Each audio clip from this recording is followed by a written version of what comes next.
Imagine you're about 7 or 8 years old and you're at your cousin's house for a birthday party.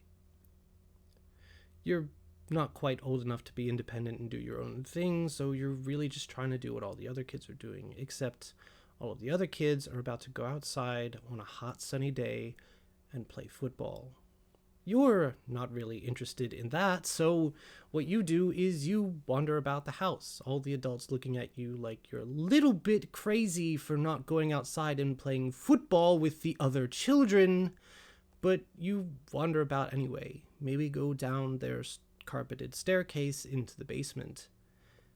Down here, you find a very large CRT TV, and there are a bunch of squares on it. Colored squares. This is a video game? You like video games? That's kind of nice. Somewhere nearby, there is someone holding a plastic controller, so you sit down and watch. Enamored by what you see on the screen. They're going through pretty well, and almost the instant you sit down, the person starts to tell you a little bit about the game, their experiences with it, where they were in life when they started to play it, and they seem to have a joke about everything that's coming up around the corner. It's really entertaining, and on your way home, after not wanting to leave, you really want to play that game. You really want to experience it. And now, you can't wait for the next birthday party when you get to see your Uncle Tim. Ladies and gentlemen, today we are going to be talking about NintendoCapriSun. Because what I just described was not a real thing that I experienced as a kid, but would have loved to. Ooh, see, I think it kind of encapsulates some of the best qualities of Tim. For those of you who aren't in the know, which Tim, or NintendoCapriSun, as it were, is a Let's Player on the YouTubes who's been doing it for a long time. It hasn't been 15 years, although I think that's probably pretty close, but we're going to say 15 years because I want this video to sound significant. Tim's birthday was earlier this month, and because I'm too lazy to draw things, I had this idea that I've wanted to do for a really long time, actually. We're going to be talking about some of Tim's best LPs. No, we're not. We're going to be talking about some of my favorite LPs. I don't want to say best because that makes me sound objective, and this is definitely not an objective list. This is going to be split into 2 parts. Also, I need to turn my fan on because it's warm in here. I'll shut the window. Professionalism. Anyways, this is going to be split into 2 parts because in writing a top 10 Tim LPs, I started to come up with honorable mentions, and by the time I was done coming up with honorable mentions, I had a whole other list of fucking 10 or 12 LPs that I could mention, and that I did want to mention. LPs are a very difficult thing to rank because a lot of them are very samey. It's just somebody talking about a game, right? Like, there's not a whole lot of variance in that. They're all going to have slow episodes where not a whole lot happens. They're all going to have good episodes where a lot of stuff happens, and they're pretty much, and many of them will have episodes that will have you laughing off your ass, which is, that's what they do. This part's not scripted, by the way, as if you couldn't tell. So it's very hard to rank Let's Plays because I think they're just like, they're not art, but they're a step below art, is how I feel about it. Like, there's something that's going to be not unique about it, but there is something unique about it. What do we come to LPs for? The person. So let's talk about NintendoCapriSun. First off, I want to talk a little bit about what I think makes Tim a really great Let's Player. And it just comes down to his down-to-earth nature. Tim was a little older when he started Let's Playing than some of the other youngins in the game early on. So he brought like a lot of life experience to his Let's Plays, and he would often be the one talking about work and talking about like, oh, here's this thing. So many of Tim's LPs, especially of classic games, feature him talking about some moment in his life. And for me, like the moment in his life when he started to play that game, or a particularly memorable time when he was playing that game. And it's like, that stuff to me is really comfy cozy. Like I said, I think Tim's greatest strength is the vibes he brings to the table. That's just like, you're sitting on the couch and listening to your really fucking cool uncle talk about a game, right? Like, that's, I was thinking about how to intro this whole thing, and that analogy sort of came up, and I'm like, that's totally why people love these LPs, right? Like, and back in the day when he first started in those early years, it's like there weren't a whole lot of people, like, I mean, that's what it was, obviously. I can't say there weren't a whole lot of people doing that, but like, Tim definitely gave off those vibes the most. Like, you know, when he played a game that he knew it. And when he played a game that he didn't, it was pretty funny to watch him go. So I think it was, you know, I think that's a big reason. I think Tim is very heartfelt. You know, he's not trying to impress you with gameplay. It just happens sometimes, you know. He's not trying to do that. He's not really trying to sit there and read you the encyclopedia or the walkthrough on a game, which isn't a bad thing, but like, you know, Tim's just there to play the game. I more than any other Let's Player, I think,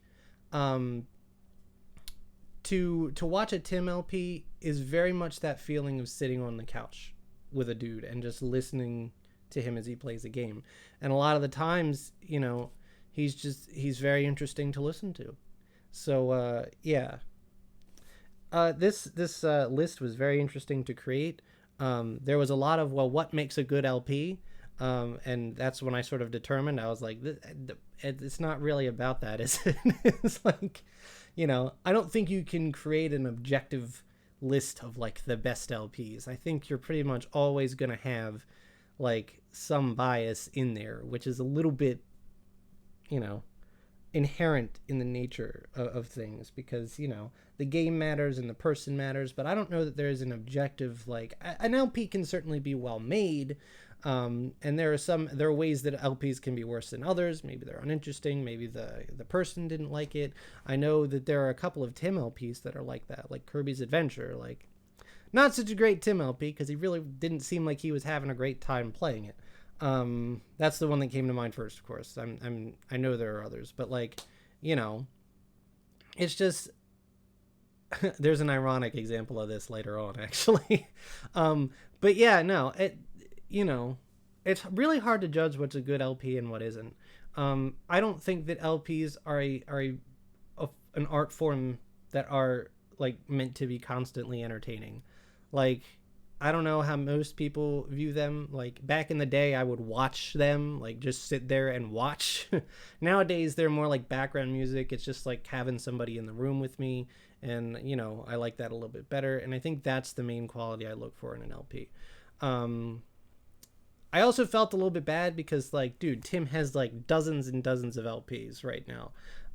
He's been doing this since a long time. He's been doing this. We're coming up on 15 years, and Tim is absolutely one of the most prolific LPers out there. Sometimes did like 2 LPs at a time. Sometimes did 2 videos a day. Like, he's done a lot. I mean, very few hiccups in an upload schedule either. Like, it's not like he's gone for a couple months and he comes back. And Tim's been in his game the whole time. You don't understand. Like. I think it's something that's not recognized enough. Tim is like oh man, I don't know if I want to say Tim is like the Weezer of LPing. He kind of is though, but you know, I like Weezer and I'm going to defend them until Kingdom Come. But that is kind of how he is though. It's like all these other people have come and gone, but Tim's just been here the whole time. You know, I don't think people really talk about the sheer volume of the body of work. Like, if you want to watch all of his LPs, you better get started because you do not have the time. It's pretty wild, actually. I mean, I'm sure you do. I wonder what the math on that is. But, like, yeah, I don't think anybody, like, throughout the years, whether or not you're talking about the old hits or the, you know, the modern fun runs and all that stuff, it's like, I don't think we talk about his massive body of work. His massive golden body of work. It is pretty golden.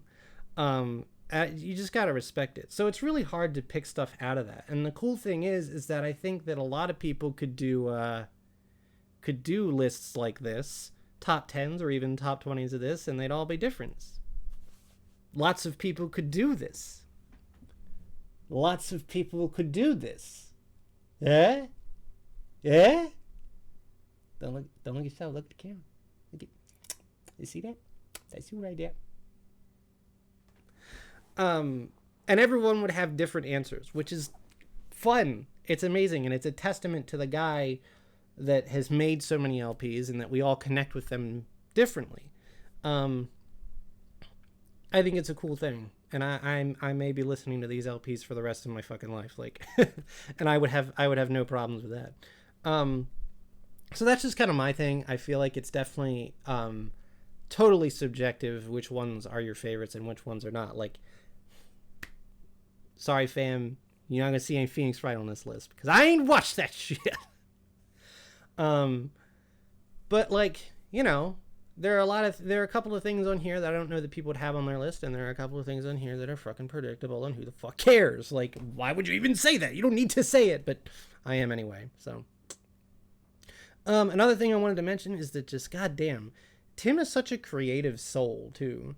Like talking about LPs is great, but like Tim has dabbled in so many other things that it's just, I don't know, it's awesome.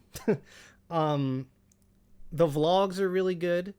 I mean, he started out as Jealous Guy. He started out telling stories, which is a forte of his, easily. I love his fake sequelitis videos. When is the next one? Call me. Call me. I'm on it. I love it. I love his fake sequelitis videos because there's an earnestness and honestness in those that does not necessarily feature in the original series, and it's just like, it's Tim's own thing. Tim took it, he made it his own. It's its own product. I like it. It's really good. Video essays and top 10s, including the top places he would sleep. That is one, right? I think he did top like 13 ice worlds. He did it. There was a Zelda one that I'm thinking of that I can't remember. Maybe it was dungeons. I don't know. I don't remember. But those are really cool. The Victory Fanfare essay was really cool. He did this really neat. He produced this really neat essay about The Legend of Zelda: Skyward Sword. That was a cool one. Dude also really likes music. There is currently only like one music discussion related video on his channel, but he could easily do more.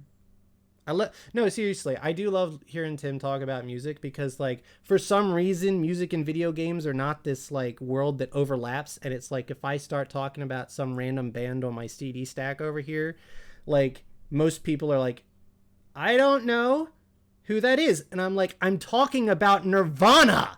Like, who the fuck don't know Nirvana? They're like, I knew Smith's a Teen Spirit. No, man.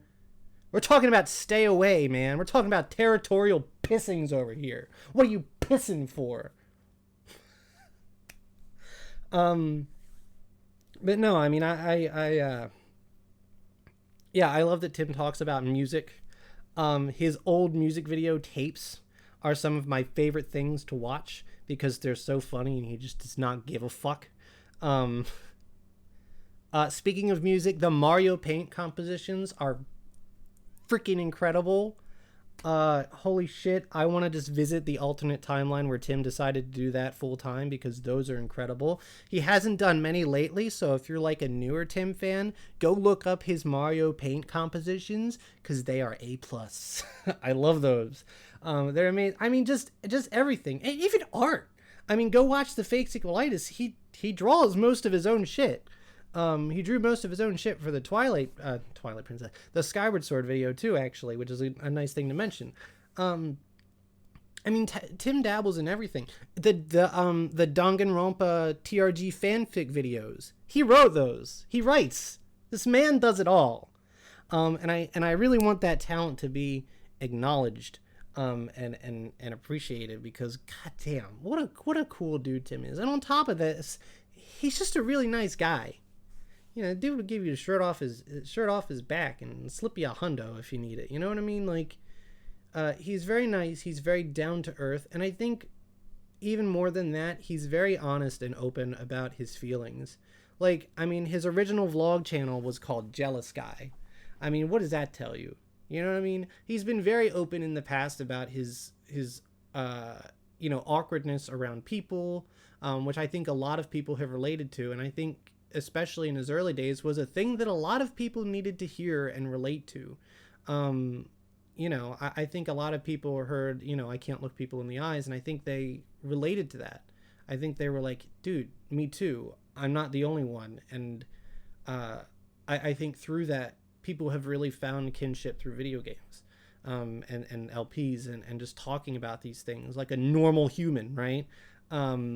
Like, I don't know. I think that's a big understated part of Tim's appeal too. He's just a real human dude. He doesn't feel like he's a guy that's putting on too much of an act when he's LPing or when he's vlogging or something like that. Like some people do. I mean, he still does. We all do when we get in front of a camera.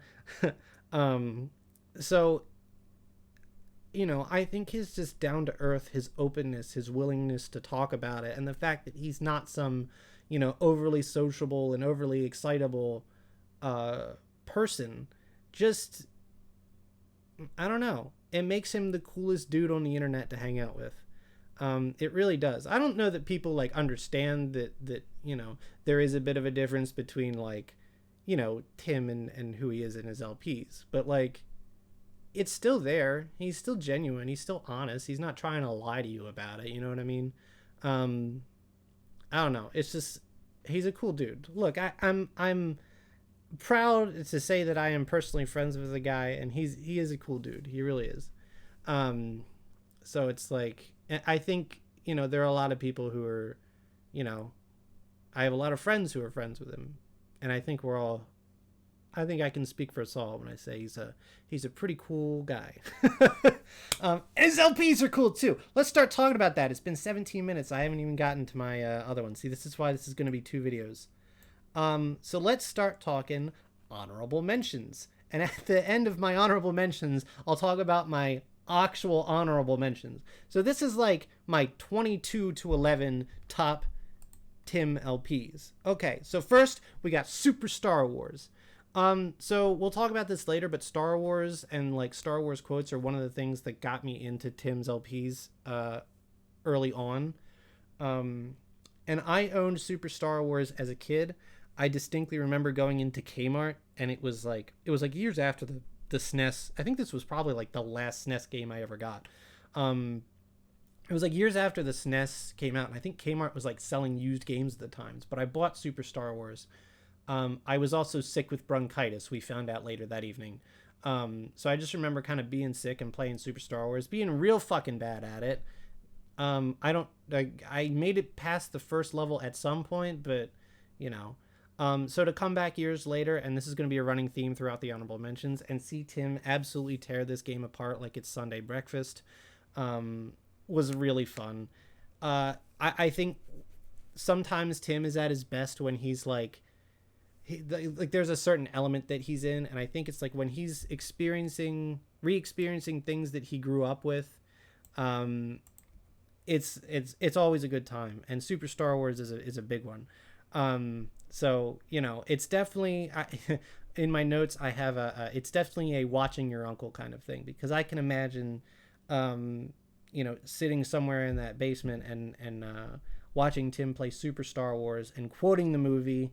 And being super entertaining, and just like, it's one of those things where it's like, Tim kind of loves what he's doing. He loves Star Wars, he loves video games, and him playing Super Star Wars, it's just good. It's just real good. Final Fantasy Mystic Quest is a super fun walk down memory lane. It's like Final Fantasy IV, but like a light version of it. One of the cool things I think about this LP is like, this was the first I'd ever heard of this game. It was the first of this game that I'd ever seen. I hadn't heard people talk about it or anything like that beforehand. But Tim puts it in such a positive light. Like, he talks about, man, it's like some of the stories that he tells I remember in my brain. And The one I remember from this one is the one where Final Fantasy IV was coming out, and his parents brought home like a bag from Best Buy or something, and they gave him the bag, and he was like, "Oh my god, I'm getting Final Fantasy IV," and he just looked through the bag and like he could see the screenshot of the wooded area. I think it was the wooded dungeon that was on the back of the box, and his heart sank, and he for a moment did not have the heart to tell his parents that they had bought the wrong game. Um, I don't know. I don't know why I remember that story. It's just like a visceral thing that lives in my head.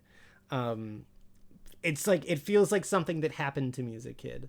But like he still enjoyed Final Fantasy Mystic Quest. He already had it at the time. Let me get my story straight here. God damn it. But like you know, he talked about how he enjoyed the game and how much he liked. I think it was Kaylee was his favorite, and she's like an axe wielding chick who wouldn't. When are they remaking Final Fantasy Mystic Quest into an actual story? That would be fucking sweet. um, but like, I don't know. That was just a really cool LP to me. Mystic Quest. I gotta say, these aren't in any order, by the way.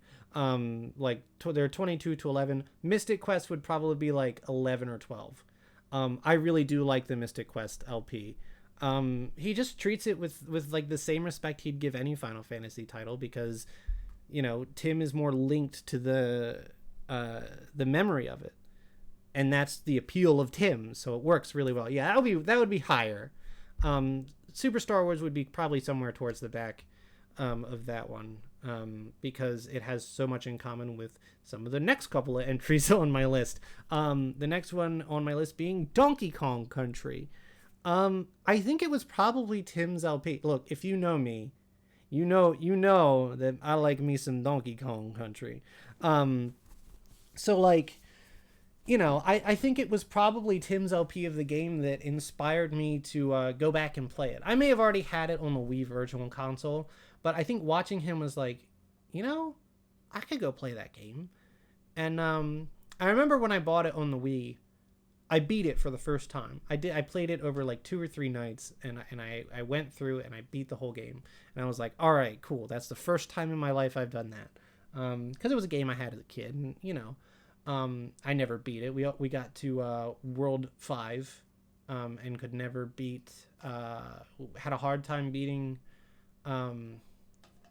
Oil Drum Alley, and never made it to the save point in that world. So you know that was kind of where it ended. So I beat it as a teenager, and then I watched the LP of it as a college kid, and I think that was the point where I went back to Donkey Kong Country, and I was like, you know what?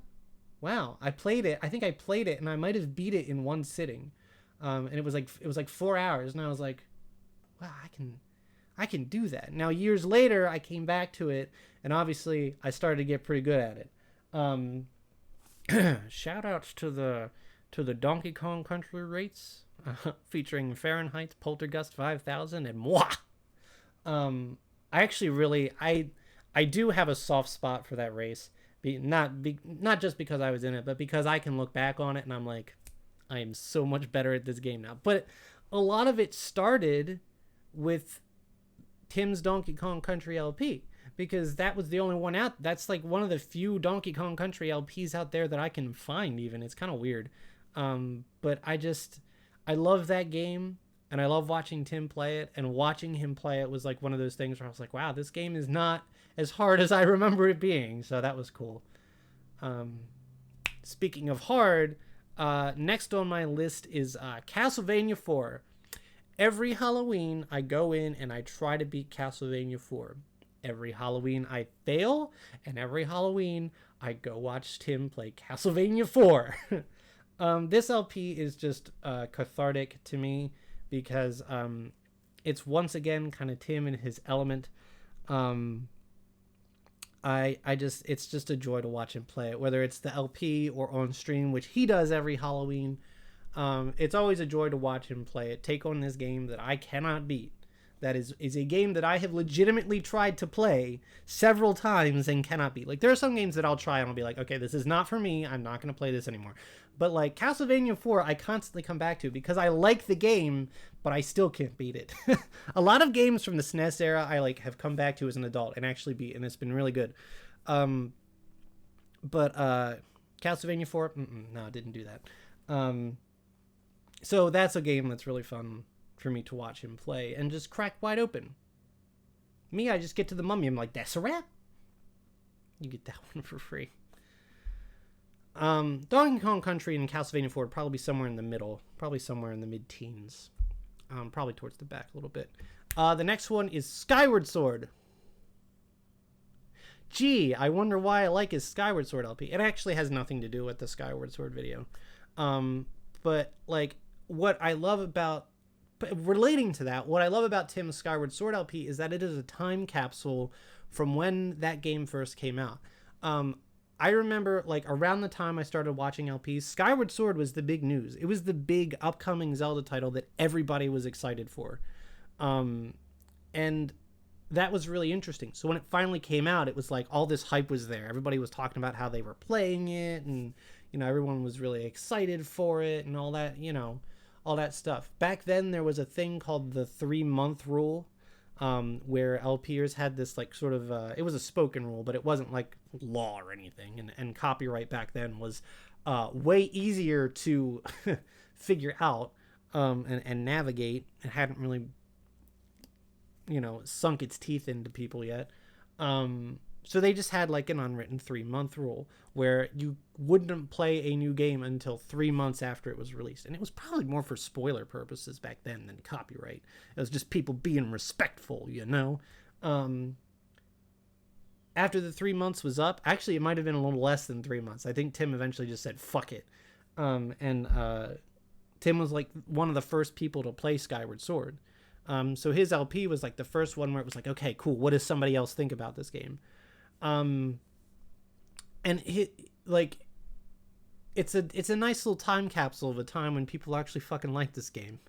You know, he doesn't really complain about a whole lot of the motion controls or the story or whatever, and that fits the vibe of the game when it came out. Like, that whole Skyward Sword video is about people forgetting that, like, people loved this game when it came out. Like, it was so weird, and it's like, that LP is part of the reason I think that, because it was a good game and everybody loved it. And so when everybody started hating on it, I was like, wait a second, I thought we loved this game. But Skyward Sword, it's also a really good Tim LP. It's the classic, oh man, I think that was the one with the so happy counter, ding. But I think it was like only the second or third counter Tim had ever done. It was kind of a weird, like, it definitely felt like kind of almost like a greatest hits LP.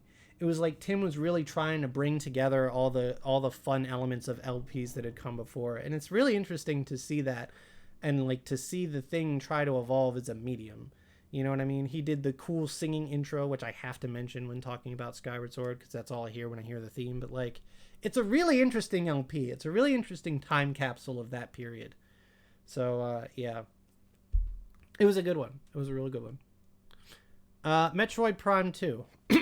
Oh, God. Let me explain to you why Metroid Prime 2 is on this list. I should have made text that said volume warning. Here's what I'll do. Here's why Metroid Prime 2.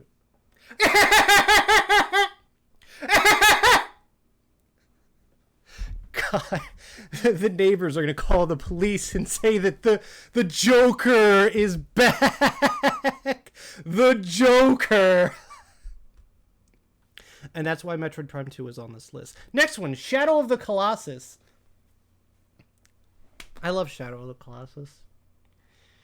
It's one of my favorite games, and it's like one of my top 3 or 4 games that Tim has actually played.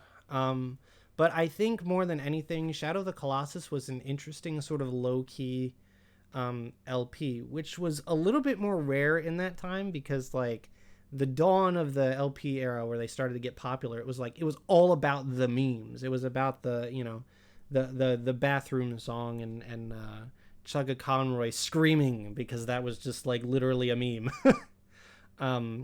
But Shadow of the Colossus was like purposefully more low key, and it has to be because that's the kind of game it is.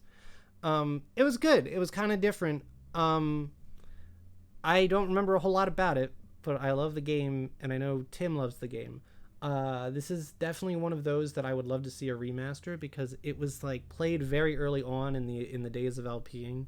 I think he did his because Lucajin did one, and I would love to see a remake of Lucajin's because like that quality was not great, but like yeah, I would love to see him play this one again.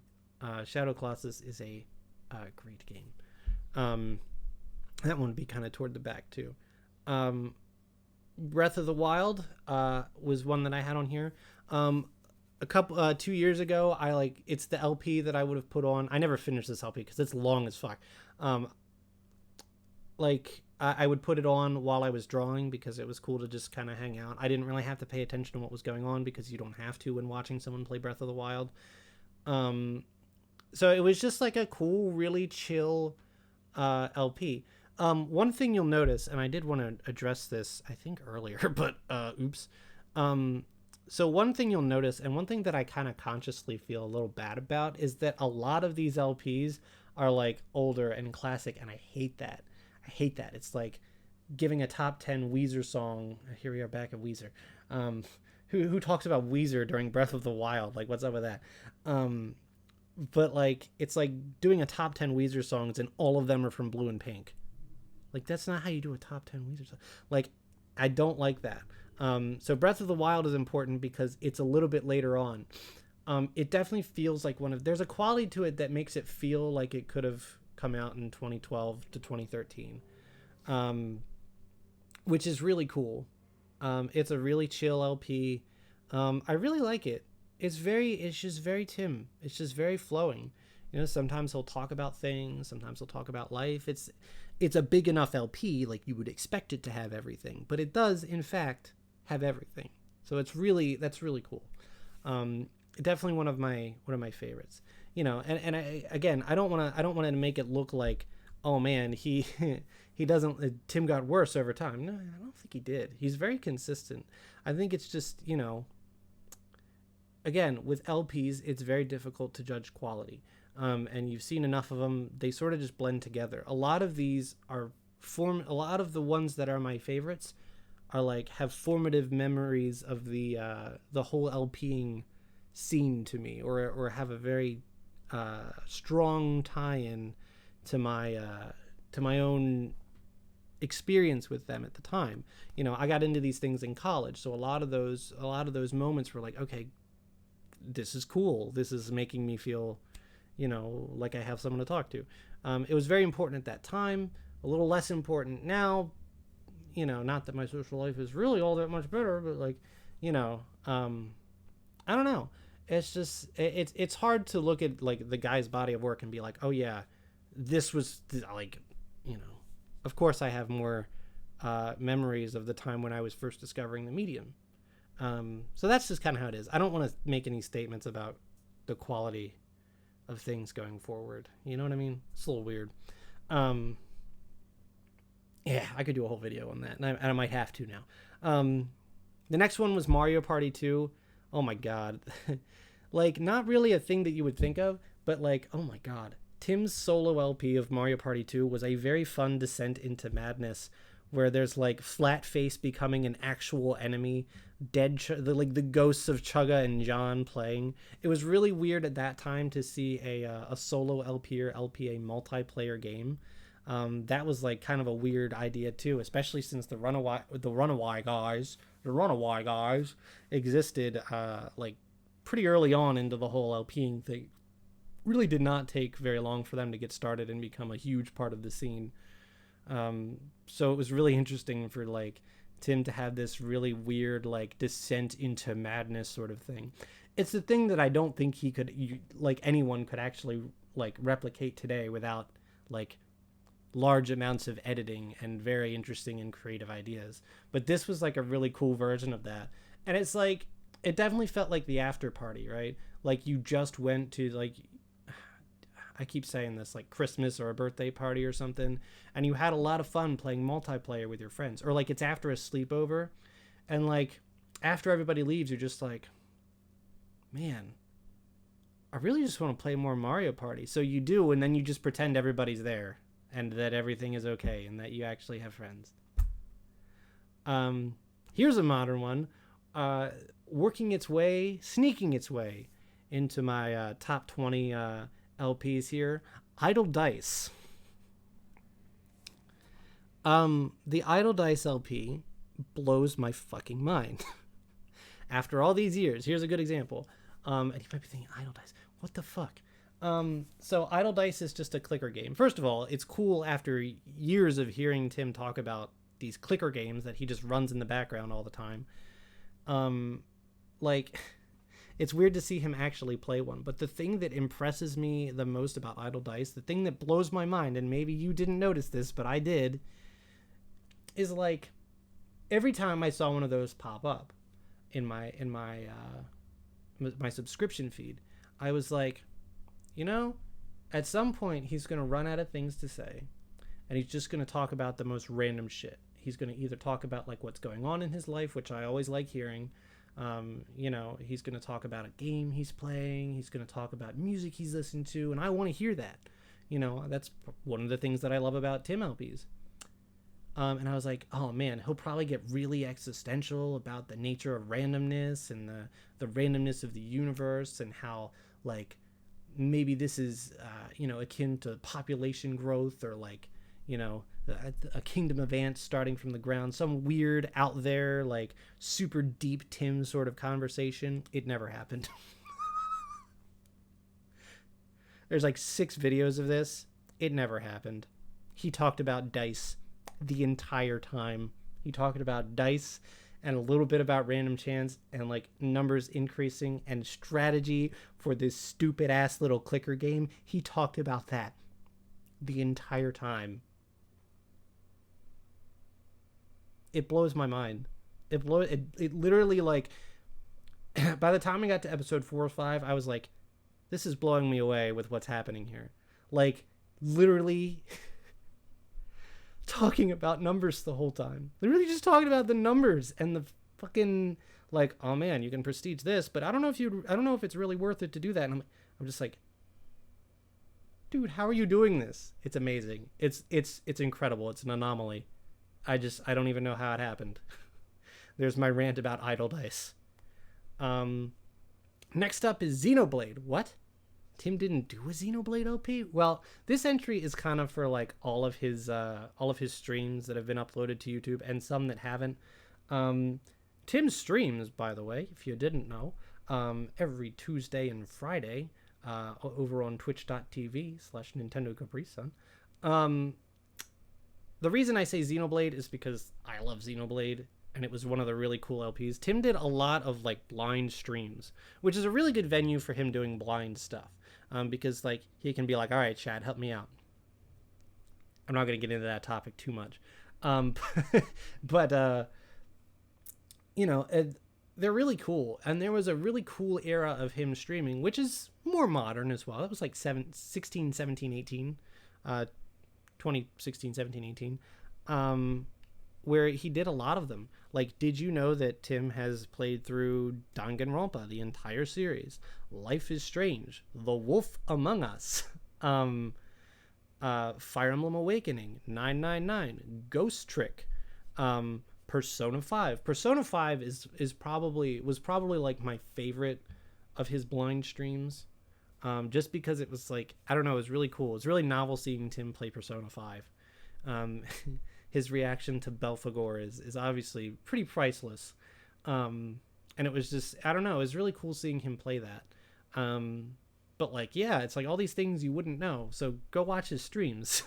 And it was from a really cool era. He kind of does less of that nowadays, which is a little bit of a stream. But me being one of his Twitch mods, I don't miss trying to moderate the backseating and the spoilers and all that I don't really miss that. I loved it, and I love seeing Tim do it, but like, I kind of don't miss that part of it. But it was a really cool era, and it was really cool. It was a really cool opportunity to see Tim play some of these games that you just wouldn't really imagine him playing, or, that he wouldn't otherwise dare to LP because, good lord, he'd still be fucking doing them. Tim would get through it.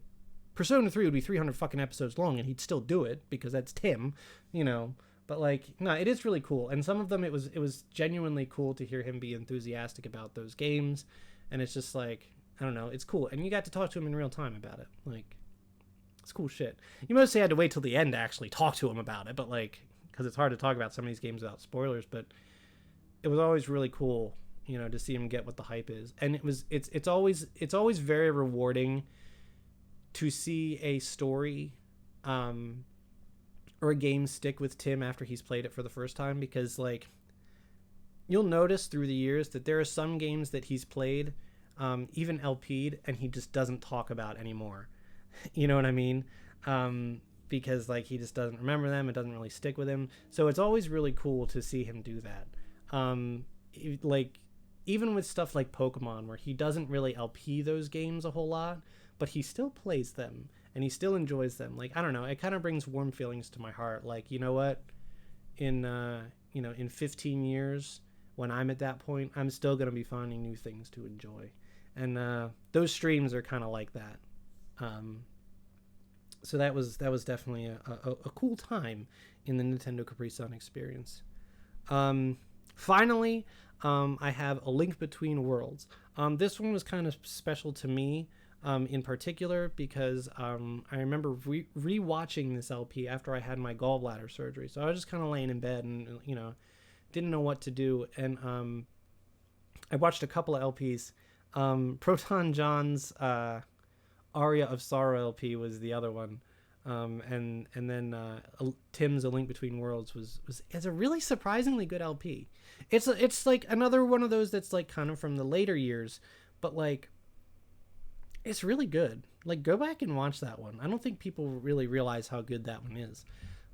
It's really fun watching Tim experience this game. The game, of course, is really good. I love A Link Between Worlds. And it's just it's really good. It's really fucking good, man. And I just remember laying in bed watching that one and really enjoying it. But also having the issue that I laughed a couple of times and it hurt to laugh. It happened during Aria of Sorrow too, when I was rewatching John's LP of that, and it was just I don't know. It's a really good LP though. It's solid. It definitely feels it's cool to watch Tim revisit this game that he loved, remade in this form. I don't know. Link Between Worlds probably brings out the best in people. It's so nice. So now time for my actual honorable mentions, which I'm just going to speed through, and then we'll be done with this part. It's way longer than I thought it would be. A couple honorable mentions: Mario Sunshine. What are you pissing for? Mega Man X, the entire Mega Man fucking series. More Mega Man's LPs than you can shake a stick at. Super Mario 3 for just its contents will help you on your way. Smart Ball, just because I remember Tim playing Smart Ball. The Stanley Parable was really good. Castle in the Darkness, I liked watching him play that. That was really fun. Cool game. The Mario Maker episodes were really cool, and he really made a lot of people happy with those. The Smash Bros series, because I was I enjoyed making those videos with him, and I would love to do more shit like that. I love the Let's Mess Around on videos. And it's been a while since you featured a couple people, Tim. So it's always cool to get other people in there and have them interact, and I don't know, it's fun. Tim's Minecraft series was really cozy when he was building stuff. Also, when he showed off the server was a little proud of that, since it was a group effort to build the big Baylord that he showed off in one of the episodes, I think. And then Crystallis was a really cool LP that I think a lot of people agreed was a really cool LP. And Celeste, which I don't think Tim has ever actually Let's Played, but he speedruns now. And I feel like I have to mention Celeste in some shape or form here, because it's been really cool to watch him play that game and just be really good at it. Like, you know, it's cool to watch him get better and better. Like, he still gets better at that game. It's so fucking cool. And I just, you know, it's really the only like speed run attempt that I've ever really watched. And it is really cool watching somebody get better and better in just these minute ways that I don't even understand. So, yeah, got to give shout outs to Celeste as a game that's really fun to watch. And I know Tim has a lot of fun playing it. So that's like my top fucking 30 ass NintendoCapriSun LPs. I'm going to be doing a part 2 of this where I talk about my top 10. But for now, I can let you go because it's been 45 minutes and like, holy fucking shit. That's a long time. I say that in every vlog. That's just something I say in every vlog. But yeah. So yeah, stay tuned for part 2 when we talk about the top 10. Some of these really could have gone in the top 10. I did not think this through very much, did I? But I don't give